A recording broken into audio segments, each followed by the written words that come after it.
Good morning. Let's try that one more time. In appreciation for Molly, good morning. Good morning. I love it. That's great. The word legacy holds quite a few meanings. We generally think of it as something that is passed on, but legacy takes many forms. A legacy may be one's faith, ethics, and core values.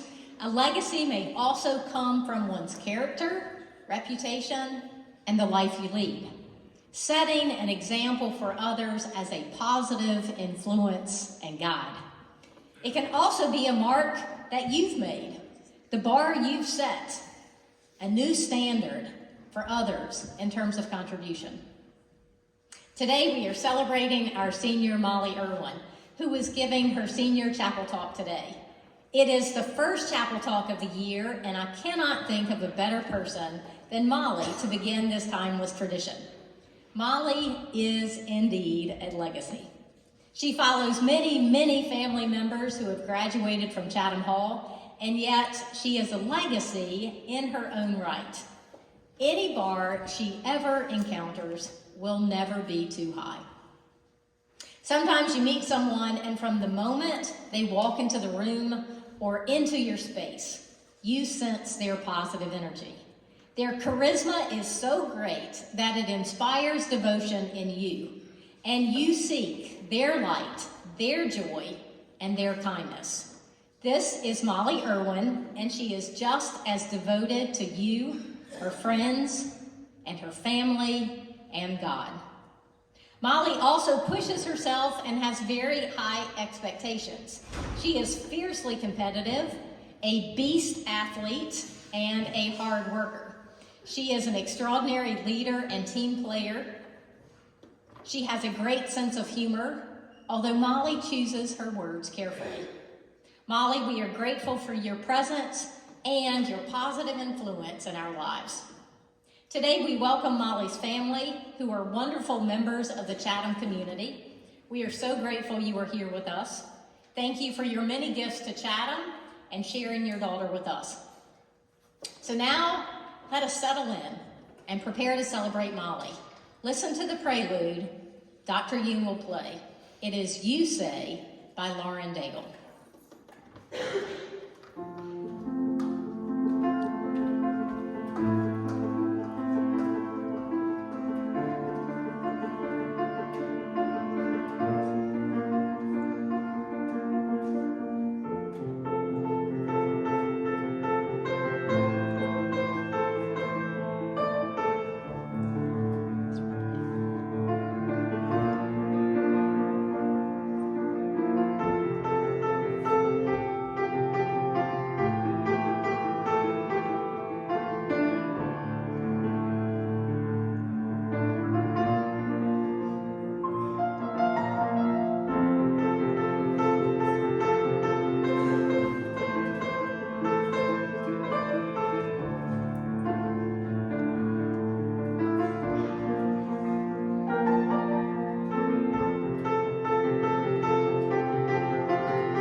Please join me in the gathering words. I'm sorry, Miss Jackson. Ooh, I am for real. I love you, Molly.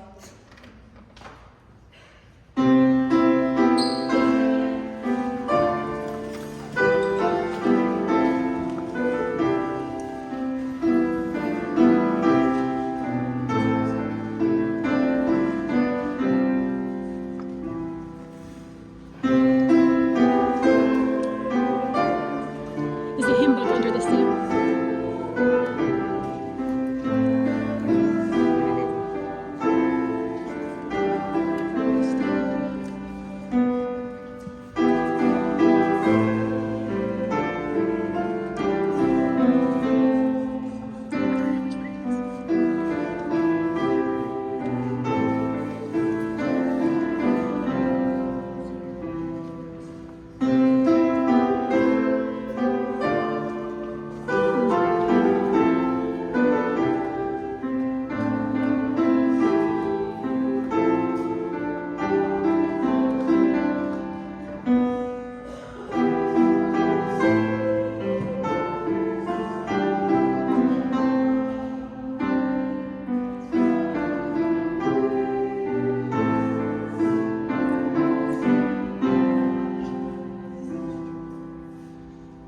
Please be seated.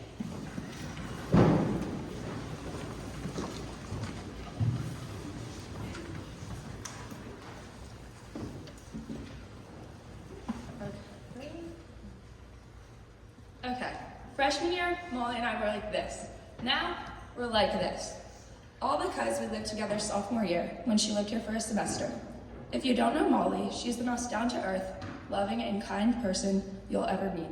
She's always there for you when you need her and always knows what to say when you're sad. I miss us singing country music during study hall, cleaning our room together, getting noise complaints, watching the stars, and our late night talks. I definitely don't know what I'm going to do when we have to go to college next year. I love you so much, Molly. Now for the clue. Fix your ponytail and try again. Unknown.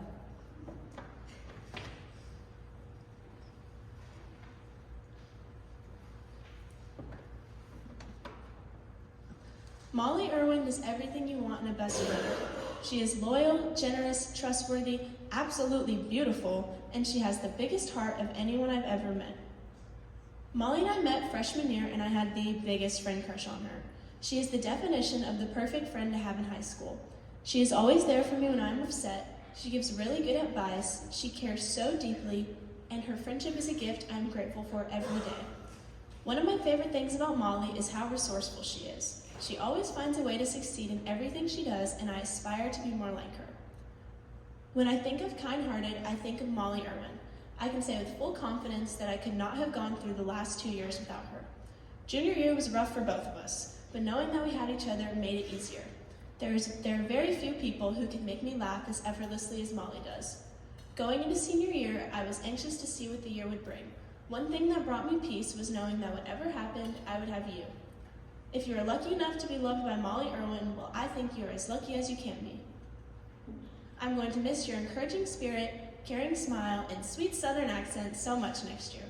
But I think I speak for the both of us when I say we are excited for the next chapters of our lives.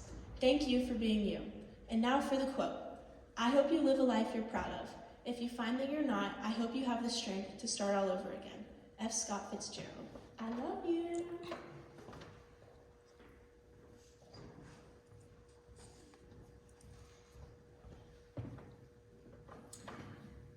Who is Mollie Irwin? In simple terms, Mollie has the kindest soul.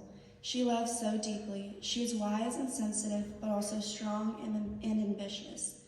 I knew from the moment I had class with her sophomore year that I wanted to be her friend. The first time Mollie and I hung out, we laughed so hard together, had the deepest talks, and ended up sharing our deep secrets, not knowing the window was open and there was a quiet community gathering outside. By the end of that night, I knew that this was someone truly special that I wanted in my life forever. That year, and since then, Mollie and I have leaned on each other and have become like sisters. Mollie is someone who always makes you feel worth it and valid. I can't wait to see the amazing things she does because she has such a light about her and will always carry that with her wherever she goes. I'm thankful that we have the same music taste, her closet becoming my closet, and her always making me feel better just by seeing her. I'm so proud of you, Mollie, and I love you more than you know. And now for a quote. Look at you, glowing with self-love and becoming a magnet to good vibrations. I'm so proud of you. Unknown.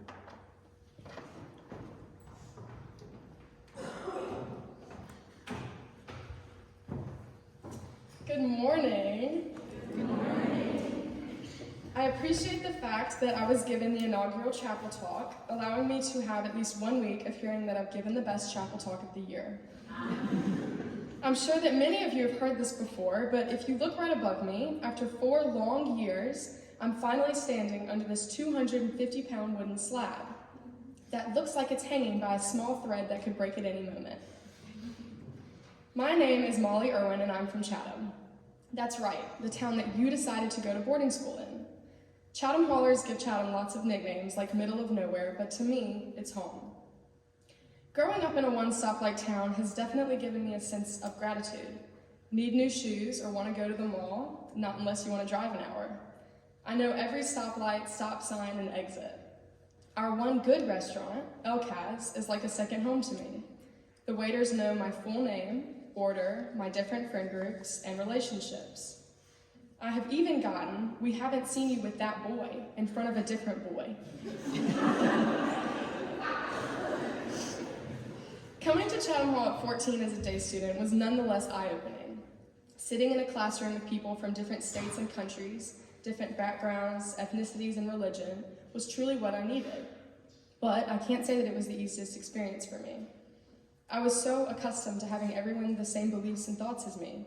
It made me afraid to speak up in class, and honestly afraid to be myself, even though I had no reason to be. I had always fit in at my previous schools and had never thought about not fitting in. But at Chatham Hall, I soon realized there wasn't a way for me to fit in because there really isn't a norm. Being yourself is really the ultimate goal here. All of my friends from home know Chatham Hall as the place Mollie is going to for high school.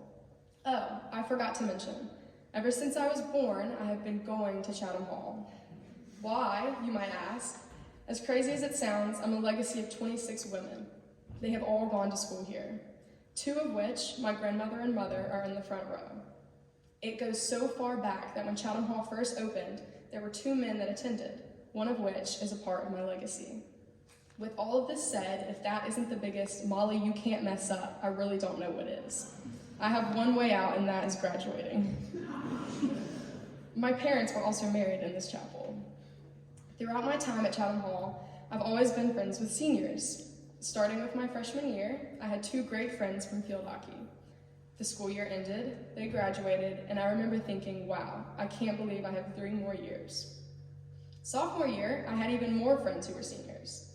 The school year flew by, as it always does, and they graduated. I remember thinking, I wish that was me. That should be me. Surrounding myself with them all year, being a part of everything that they did, I felt so ready to go with them. Junior year finally rolled around, and the first week back was not easy. I was so accustomed to the seniors being here, I wasn't sure how to get back into the swing of things. Yet again, a lot of my friends were seniors, including my best friend, whom I've grown up with, that attends a local school. She and I were inseparable. We did everything together since kindergarten, but she was always just 1 year older. I'm sure you all know where this is going. Junior year flew by, my Chatham Hall seniors graduated along with my best friend from home. I don't know if you've heard the term FOMO before, but it stands for fear of missing out, and boy has it been real for me. With all of my friends graduating year after year, I developed a fear that I was wasting my life away, simply because I wasn't in college with my friends. I allowed myself to feel stuck because I was the one who was left behind. So, when my senior year started, I knew that I had to become more independent, and there was only one way to accomplish this. I decided to be present and appreciative. This forced me to take a step back and think to myself, where have I been, where am I now, and where am I going? So, where have I been? Throughout my high school experience, I've been blessed to have so many good friends. We've made great memories together, and I realize now that I can cherish these memories rather than wishing for more. Where am I now? I am where I should be. I'm surrounded by the best people, the best of friends, and I belong here. Instead of wishing that I could be in someone else's shoes, I am grateful to be right here, right now. Where am I going? My time to graduate hasn't come yet, and as much as I feel that I am ready, I am not mentally there yet.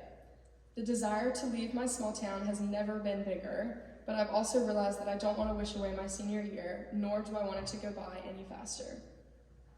Having gratitude and being okay with where you are has brought me so much comfort.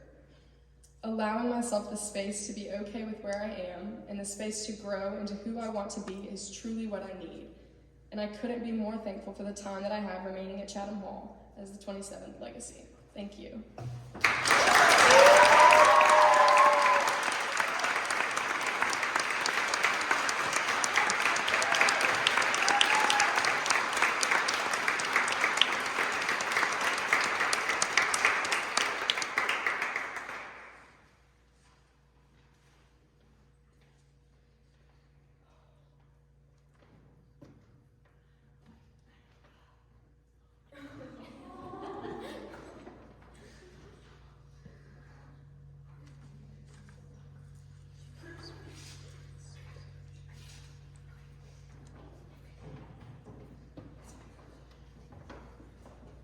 Mollie, we have been a team through your entire time here at Chatham Hall, and let me just say I have enjoyed every minute of it. In our pre-COVID year, we had extremely rowdy times in our advisory, playing spoons and meeting together at my house. Our COVID years were a bit subdued, but we still enjoyed many wonderful times together, eating Mexican food by the light of the moon and having heart-to-heart talks in my classroom. You have grown so much over the years. You started here a bit unsure of yourself and your future, but look at you now. So confident and strong. I am more than proud of you. I can't wait to share your final year here and help you move into the next step in your journey. Love you always. And now, a prayer for the community. Oopsie, hold on. Can't see it. Okay. Deep inner release is a spiritual path in and of itself. It is the path of non-resistance, the path of acceptance, the path of surrender. It's about not resisting energies as they pass through you. If you have difficulty doing this, don't get down on yourself. Just keep working with it. It's the work of a lifetime to become that open, that complete, and that whole. From The Untethered Soul by Michael A. Singer.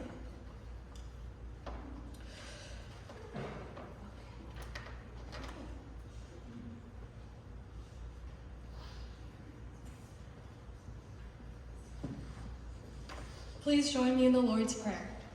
Our Father, who art in heaven, hallowed be thy name. Thy kingdom come, thy will be done, on earth as it is in heaven. Give us this day our daily bread, and forgive us our trespasses, as we forgive those who trespass against us. And lead us not into temptation, but deliver us from evil. For thine is the kingdom, the power, and the glory, forever and ever. Amen. Love you, Mollie. Please stand.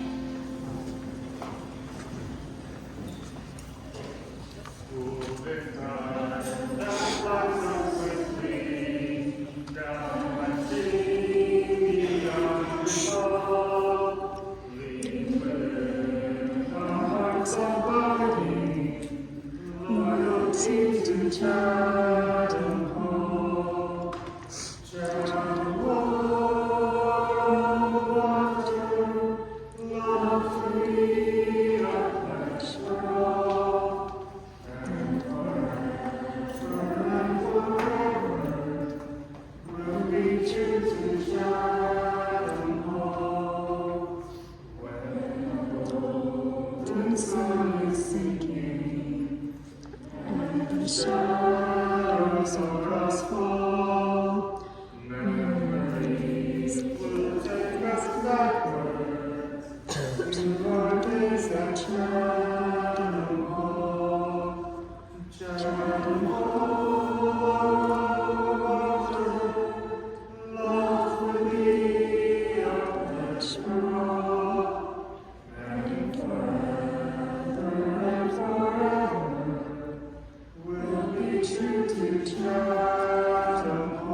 for the first time, that means we'll open the doors. Mollie will be on the far side of the courtyard. Please line up and congratulate her on today's chapel talk. And as you go, may you be a light to others, and may you be a legacy. Go in peace to love and serve. Amen.